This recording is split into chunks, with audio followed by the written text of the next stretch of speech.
guys, welcome to my living room. I know, first of all, hair. Second of all, new area that I'm filming in because today's video is going to be a little bit different.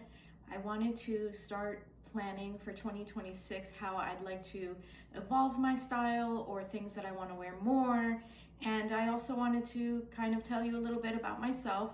I thought that doing a video like this would be so cool to look back on year after year and see how my style evolves. Today I'm wearing a very Miu Miu inspired, very Prada, a tube top over a silk long sleeve and some Adidas track pants just to keep it comfy because we are having a sit down video today. And I almost didn't make this video because my son over here, as you can see, is wrapped up, bundled up. He has a chronic disease called IVDD, which is invertebrate disc disease. And he's had it since he was like about 8 and he's 13 now. He has a long back and short legs, kind of built like a dachshund. And that puts a lot of strain and pressure on the spine.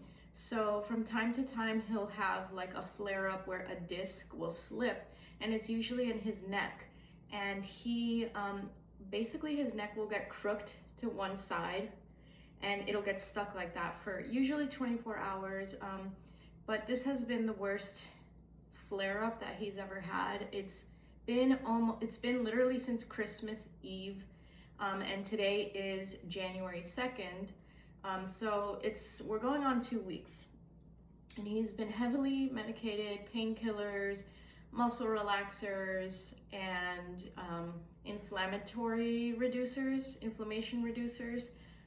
So it's just been very stressful. I haven't left the house at all. Luckily, my boss, I work for one person as a personal assistant. He has or had 2 German Shepherds, which I would do the bulk of their care and rehabilitation, because German Shepherds, as they age, they have a lot of hip and joint problems as well. And, you know, my little son can relate to that. And the eldest of the 2 German Shepherds has literally just passed away.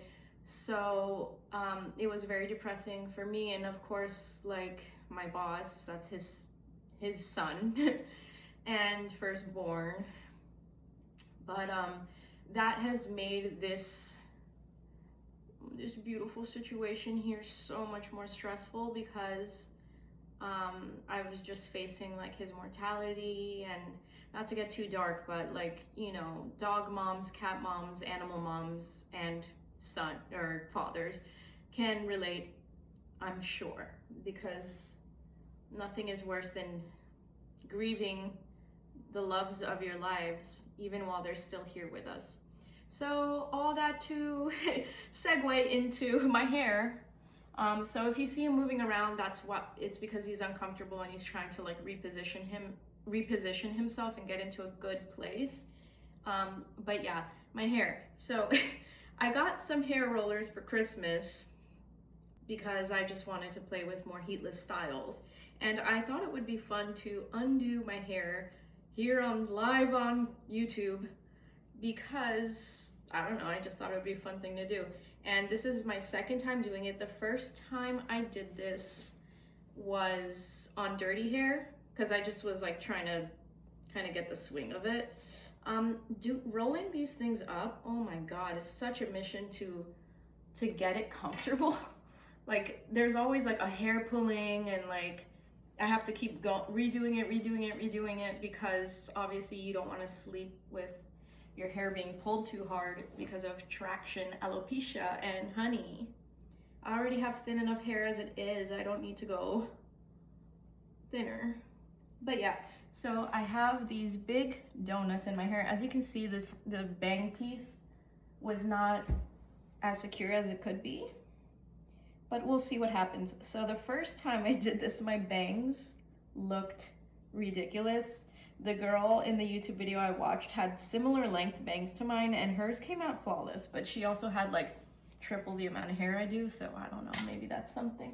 But first piece, super curly. My hair is usually, yeah, like about here, so it's definitely extra bouncy, which is fun. Taking off the second piece.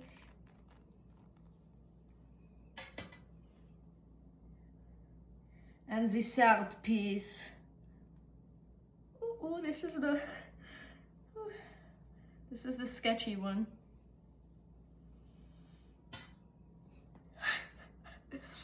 So yeah, that is what you have to look at today. Let me just see. Oh my God. Let me see if I can fix my bangs a tiny bit. I don't know if I should show you the back because the back is scary usually. And the back should be none of my business. And yeah, this mirror is from Hourglass. I was a makeup artist for like 15 years. And I worked at MAC and Hourglass as well as like private clients and weddings and local runway shows in LA and studio stuff like commercials and whatever, anything a makeup artist can do, pretty much. I did it for a long time, but I got super burnt out. Yeah, so the thing about this is for second time in a row is like this part ends up so freaking flat. It looks ridiculous. I don't know how. I might have to go like blow dry my bangs real quick because this is just not acceptable. So the rest of the hair I absolutely adore. It's just this top part. Okay, so this is incredibly out of my comfort zone having a side part, but oh God, I don't know what to do. Even with blow drying, it is wanting to do its own thing. I think I'm gonna have to start leaving my bangs out when I do this, but the thing that I was hoping for with the curlers was to keep my bangs off my face because I have a very oily forehead. And at night, I was hoping that that would prevent a little bit of oil buildup since it was off my head. You guys, it was not the most successful, but here we are. I think I just have to leave it be. And I'm sorry you have to look at this. I'll get better, I promise. But yeah, so I basically, all I wanted to tell you was my son's status, and I just wanted to share a little bit about me. I was a makeup, like I said, makeup was like the first part of my working life, and then now I'm doing something a lot more chill. And because I'm a personal assistant for a dog lover, they understand my situation and I'm able to stay home. I'm so grateful for that, to take care of him. But yeah, on to the meat of the video. So my 2026 style plan. Dun, da, da, da. I'm so excited about this because I usually don't plan and I usually just am more off the cuff. But as I said, I really want to look back and see, like, did I implement some of these ideas? Did I succeed? Did I fail at any of these bullet points that I have listed here below? So, number one, the first thing I want to do, and you might already know this if you've watched some of my other videos, and thank you to the 50+ subscribers that I have now. And I'm just really excited and grateful. But anyways, I digress. So more avant-garde. And by that, I mean I want to play more with odd silhouettes that are maybe more sculptural, maybe stuff that you wouldn't just see on your day-to-day basis. So that could be like genie pants. I love the idea of wearing a pillbox hat. I've actually been searching for a pillbox hat for maybe like 3 seasons now, 3 winter seasons. But it's just so hard to find one that fits my head properly. More hats, more interesting accessories, playing, experimenting, really going outside of the box and just my general comfort zone. The other thing is that I am trying not to buy too much stuff. We are in a recession. I really, really, really want to move abroad. That's been one of my biggest dreams for a very long time. So I don't want to keep adding stuff to my closet because when I move abroad, it's gonna be so hard to pare down and let go of things that I love if I find things that I love here. So just really making what I have in my closet work, and then obviously I can't not thrift, but you know, I'm gonna be a lot more intentional about what I thrift, and it has to fit these criteria. So like I said, more avant-garde silhouettes, a lot of weird layering, just stuff that isn't your normal shirt, pant, shirt, skirt, jean type of thing. So I hope that these pictures kind of give you an idea, but that is number one, avant-garde styling. And I think I already have a few pieces that are great for that, like my tabbies. I have a lot of sheer pieces that can be like worn with pants, different silhouettes, or like even playing with the clothes that I have and wearing them in ways that they aren't supposed to be worn. So like shirts, button-down shirts backwards, or like the buttons done weird, or just odd layering. So yeah, more avant-garde, please. The next bullet point on my 2026 style plan is gonna be maximal vibes, maximalist aura, if you will, of an outfit, but with minimal silhouettes. Because I am only 5 feet tall, so I have to be very careful about what kind of silhouettes work for my tiny, childlike frame. Childlike in height, but very womanly in curves, so that's even harder. And if you know, you know, please let me know what works for you if you have a short frame and are still curvy, because you know, silhouette is incredibly important. So to offer you the maximalist look with a minimalist silhouette, I think that is going to entail a lot of pattern mixing. It's going to entail maybe colors that are very vibrant, but silhouettes that are still slim, tight, clean, crisp. Maybe things that do have an interesting silhouette but still drape really well. So like it could be something silk but has like a lot of ruffles everywhere, or again like architectural kind of essences but still is flattering. I know that's a trigger word for some people, but for me, if it ain't flattering, I ain't gonna like how it looks. Except for the rare case where I'm just like, throw all that out the window. I feel like dressing like Adam Sandler today, which is and has been the case. You know, I'm either like super chic or not even, yeah, super fun, chic, elegant. Like I raise the bar in my dressing in my head. Or I'm just extremely lazy, like Adam Sandler mode, which, you know, sometimes you need that balance. Sometimes like in terms of like what's happening with my son, like this week, I just didn't have the bandwidth to get dressed whatsoever. And obviously I didn't leave the house. So Adam Sandler mode it was. But I'm getting ideas. I'm looking at my Pinterest board so that I can explain more. But I think that the maximalist vibe with minimal silhouette also can kind of go hand in hand. I think that all these bullet points kind of relate. It can go hand in hand with the avant-garde, because maximalism can also mean, it doesn't have to mean like, oh, I'm wearing everything in my closet. It can just mean that, oh, she's going against the grain. She's wearing stuff that is abnormal, and it's creating a maximal vibe because you are commanding maximal attention even with minimal articles of clothing. But you're just doing things differently, doing things that are more commanding and more the opposite of shrinking down. You know, we are brightening our environment up. So that's what I mean by maximal vibes, minimal silhouettes. So like through color, through texture is another one. Texture, playing with different textures on the body, still keeping the lines flattering.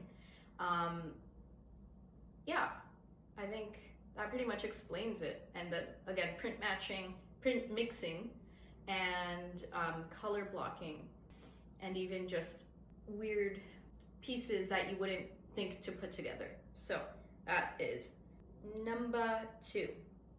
So on the flip side of that,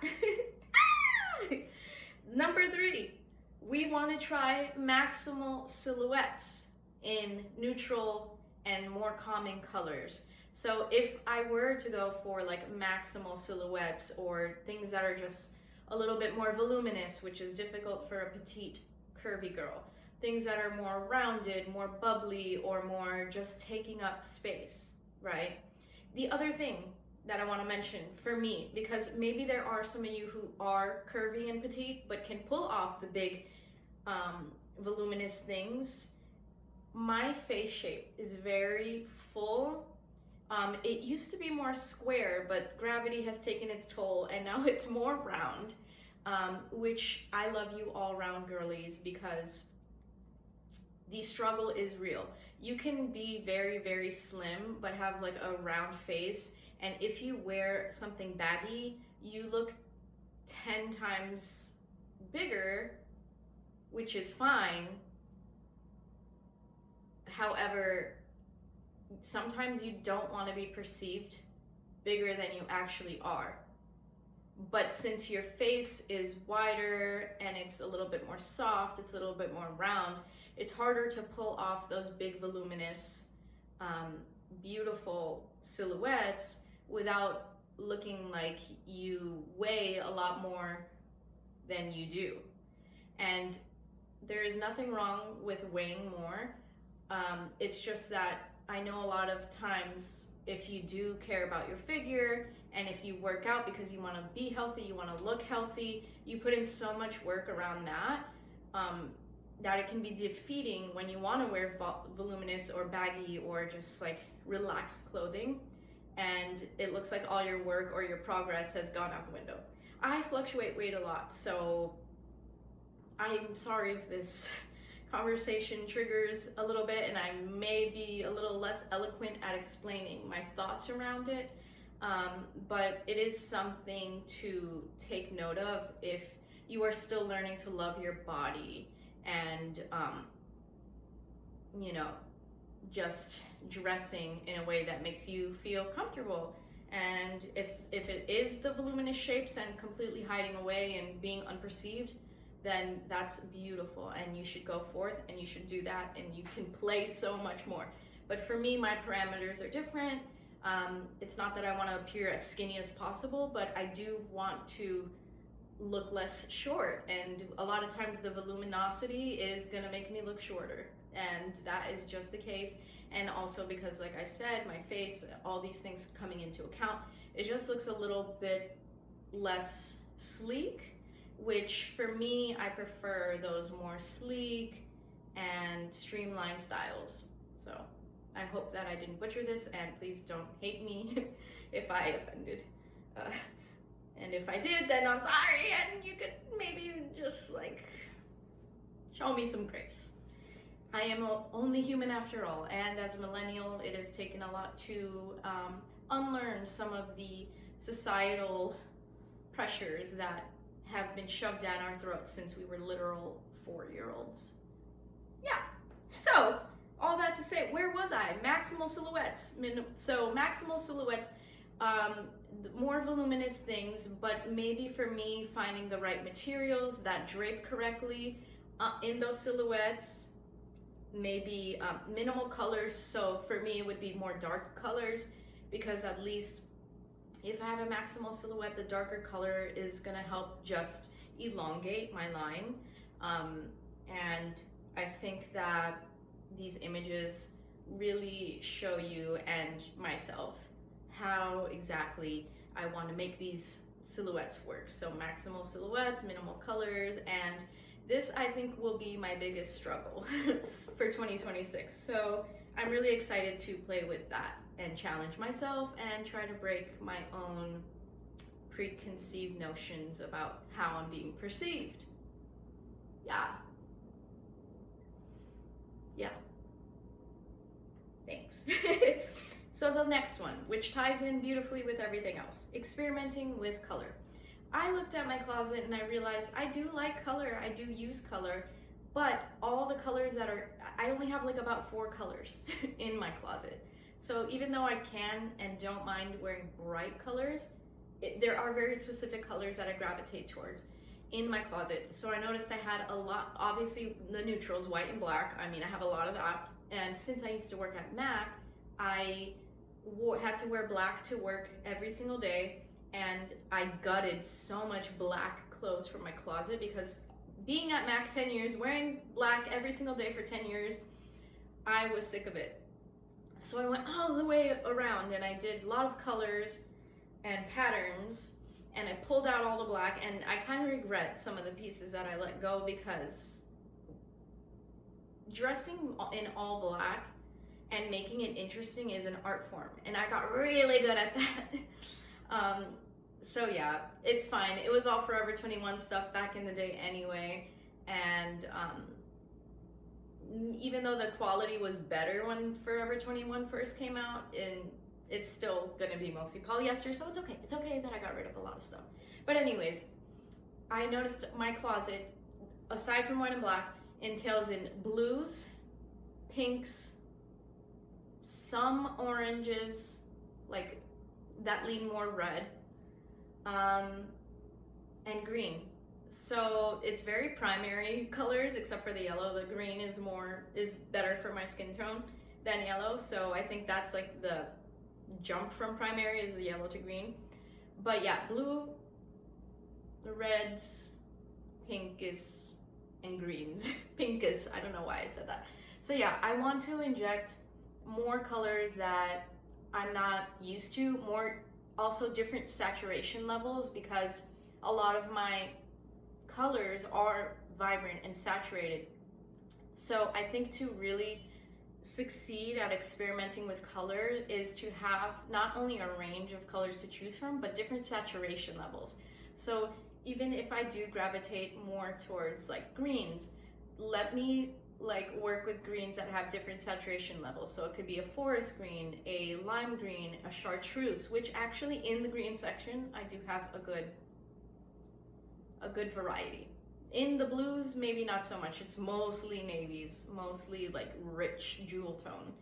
But I do have some light blues. So I am starting to learn to gravitate or go towards colors that I don't really gravitate to as often, because I can use those mixed with the colors that I do love and try to create something new, something fresh, and have a little bit more fun with my colors and closet and color blocking.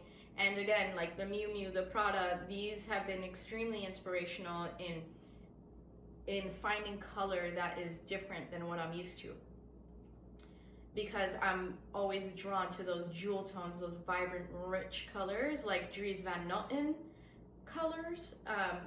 So I want to add a little bit more of like the fun pastels, the neons. I was scared of neon for so long, but neon actually does look good on me.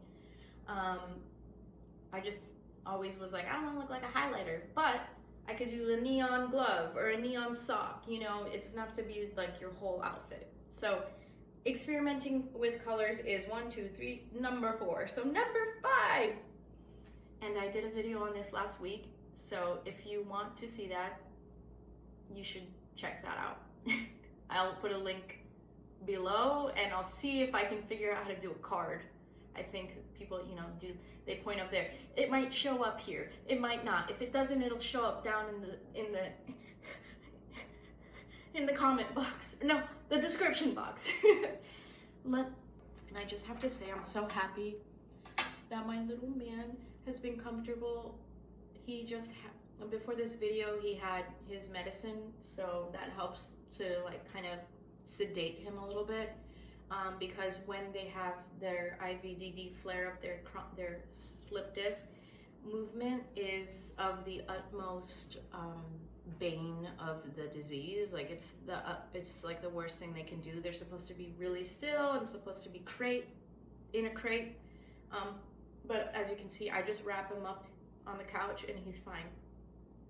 He still needs his mom. He needs his love. That's part of his medicine. So I'm always there tending to him and rearranging the blanket when he needs it, And usually with this disease, he's better in the morning, and then at night he starts, like, the pressure of the neck cocked all day starts to like compound and feel worse towards nighttime. So I'm just so happy that he's restful right now and that he is comfortable and not fidgeting and whining and crying, because the cries that come out of this poor baby when he feels the pain, when he moves around, when he has to step or do something, it's just unbearable.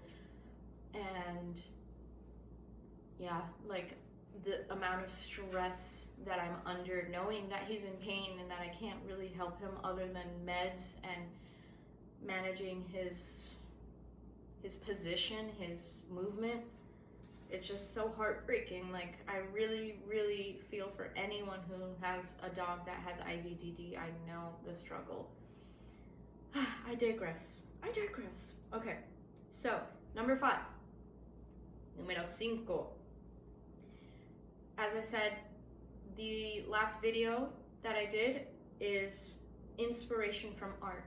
So taking inspiration from art pieces, from artwork, it could be architecture, it could be a painting, it could be a textile, it can be a print on a rug. I just want to take inspiration, even nature. Nature to me is art. Nature is my religion. I love nature so much. So taking inspiration from sources that are not people and not Pinterest, even though I'm using Pinterest as a visual aid to explain the things I want to do more in 2026. I don't want to actually replicate pictures of other people's outfits, you know. I want to build them from objects and things that are less literal, because I think that I will create more unique outfits and also things that fit me correctly and in a way that I love.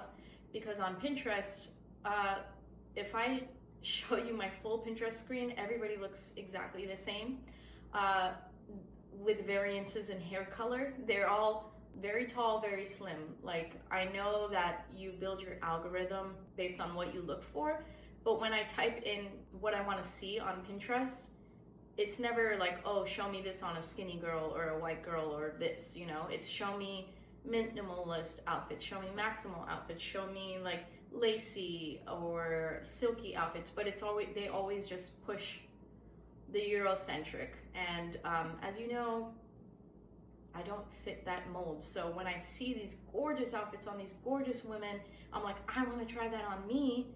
It just does not hit. So that's why art, architecture, finding inspiration elsewhere and not taking outfits from people who don't look like me. So yeah, so inspo from art, that's number 5. And then I guess lastly, it's kind of like a multi-layered bullet point, but I want to master specific trends. And I love playing with trends because it's another form of inspiration and like learning how to style things differently than you would have thought. So what I want to master is skirt over pants. I already do that a lot, but I want to master it. I want to know exactly what length skirt, what type of pant, what materials work best for me. And that is actually not as easy as just throwing a skirt over your pants. You have to really play and try different silhouettes, mini skirt, knee length, maxi, ankle, you know, midi length, over like, is it a trouser? Is it a jean? Is it a bulky pant? Is it a really thin pant? You know, sheer pants. So just playing with that, as well as dresses over, like dresses over pants, over maybe a long sleeve underneath. So skirt over pants will entail the dress over pants as well, because you can turn a dress into making it look like a skirt over your pants if you put another top on top of that. So yeah, there's so many ways you can go about it, which is why mastering it can be daunting because, you know, there are so many ways. So you need to find what works for you and what you like, your style. Next trend is the Miu Miu layering, which I've done today. The reason why I'm so drawn to Miu Miu Prada layering is because it is not the type of layering that creates so much bulk. It's very thin, very tight layers that keep you in that streamlined and clean line. So I think that type of layering is gonna work best for me as a short woman. That type of layering is just, I feel like, more my speed than the layering that the 6 foot tall woman can do, which is bulky, voluminous, and fun and cozy layering. That is just not what works for me, unfortunately. But at least I found the Miu Miu and Prada layering. It's the type that works for my body type. So again, inspiration from art. To me, runway is an art, and yes, it is on people, but it is something that I know will work for me, which, I mean, this is such a cool outfit. I mean, I love it. I love it. And the great thing about Miu Miu layering is it's all using basic thin pieces that we have in our closet already, so you don't have to go out and run and buy Miu Miu. You can just kind of recreate the looks with stuff you already have, which I did. Okay, so the next trend is dark gothic bohemia. I know bohemian is back, boho is back, but it looks a lot darker, and that is totally my speed. I love the romantic, I love the dark side of things. I love the, I just love the depth that it brings versus like the hippie, happy daisy, which I still love and wore a lot in 2012. But the silhouettes for me in this dark gothic bohemian trend are a lot better than the happier go luckier silhouettes, which were more flowy, more airy, more shapeless. And to me, the gothic bohemian or the dark bohemian is more like silks, satins, good draping, again, thinner layering, or if you are going with a little bit of a bulkier look, the textures are just so vibrant, so rich, that it brings so much interest and life to your outfit. So I absolutely adore that trend, and I want to style more of it this year, and I think I will. So last of the trends that I want to incorporate more into my rotation of dressing is statement accessories. So accessorizing has never come naturally to me. It's always been more of like the outfit. Always been a little bit more minimal with my accessories. However, I want to bring, maybe still keep it on the minimal level in the sense of not wearing a ton of accessories, but having the few pieces that I do wear be standout pieces. So I'm obsessed with like really cool statement shoes like the Tabby. I'm obsessed with the Dries Van Noten cutout shoe where like only part of your toes are covered. I want it so bad, but it's expensive even on the real. So, but in that vein, you know, things with a very architectural heel or like a weird shaped toe box. Your bags being something quirky, something very tongue-in-cheek, having those standout accessories that like where you can wear a minimal outfit and that just like takes it to another level. Playing with scarves, playing with different weird sunglasses, just things that can take a mundane or maybe very like classy, I don't want to say classy, but like more sophisticated outfit and brings the fun and the quirkiness to it, so you don't look like you're taking yourself so seriously, because I do love a lot of those more serious silhouettes, but sometimes I feel like I'm too buttoned up. So I think that the accessories really will change the vibe of the outfit. Yeah, so I don't know how long I was talking for, but that is what I can think of for now for the 2026 style plan, baby. I'm so excited. Did my hair calm down? Yes, it calmed down a little. Again, if you have tips for the top of the head with those big curlers, to give more volume and also for the bangs not to look crazy. Maybe I have to roll it the opposite way, I don't know. Let me know, please. I am so happy to start this new year with like a fresh and clear vision. And yeah, I really enjoyed making this video, actually, surprising. So here we are. And please send lots of love and health and healing to my son, Paco. I love him so freaking much. He's my world. He is the love of my life. Nothing compares to his love, literally nothing. Yeah. Happy New Year, happy holidays, happy everything, and I hope that you guys have a fun start to your year, and let me know down below what your style plans are. Thank you so much for watching, guys. I am so grateful that you are here. Au revoir.